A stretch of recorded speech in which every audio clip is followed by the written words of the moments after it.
SMT Nation, we back. Nation, I want to discuss this topic here today with you all as there is an element of the T-Mobile network that is scheduled to be shut down this year. In fact, we actually had a definitive date for it, but that actually may be delayed and we actually may not even have a defined date for it at this point in time. How much does it impact us? What does it all mean? Let's make sense of it here in today's video. The placeholder release from T-Mobile about their network evolution post-Sprint merger kind of does us a little bit of justice here as a placeholder, so I'll be sure to provide a link for you to follow along on those elements down in the description. But basically, we're going to be looking at the specific piece that was supposed to happen this year. Anyways, link for that press release from T-Mobile will be down in the description. Ways to support us can be found there as well.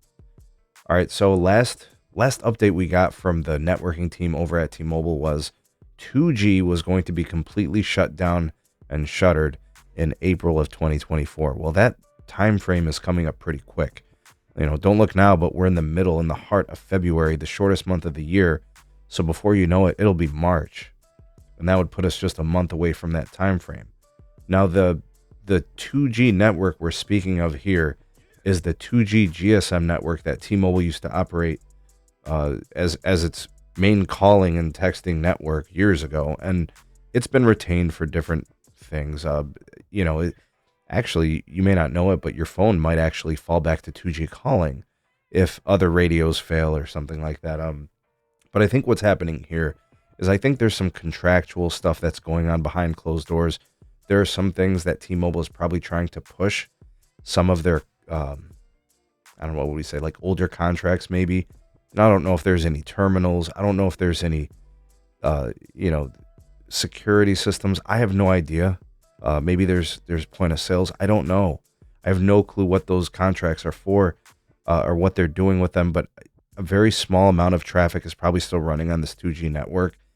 And, some of that is still being hosted, I suppose. The disruptions probably would only upset, a small number of connections. But because they're contractually obligated, they may be having a hard time getting that to shutter, just based on the legalities, right? They're probably trying to avoid a lawsuit of some sort.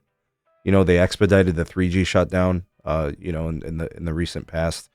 And AT&T did the same, and Verizon did the same. But there might be something else in the way here, and I'm not sure what it is.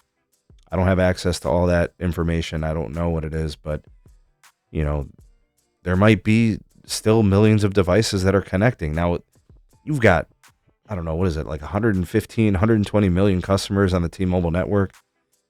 So even if it was like 4 or 5 million customers connecting to 2G, whatever those IoT devices might be, that's a small percentage, right? We're probably talking about less than 3% of the consumer network, but it's cost. It's operational cost. If you think about it, they got to continue to run those older power hungry radios and those assets, which could, they're just redundant at this point. The network is more efficient and more effectively broadcasting on the other channels that are LTE and especially 5G based, right? You want to consolidate your operations for the sake of cost. So that's what they want to do. And I get it. They're trying to move forward. That spectrum obviously could be refarmed and put to LTE or 5G, whatever. But this is just a painful part of the evolution of these networks. So we'll be on the lookout for more news on this. Again, it was supposed to happen in April. Now we don't have a definitive timeline when it's going to happen, and we'll just wait for an update, and we'll see if it impacts anybody.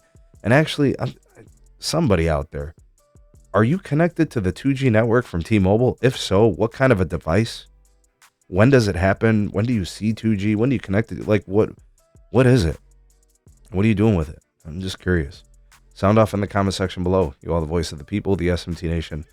Let your voice be heard.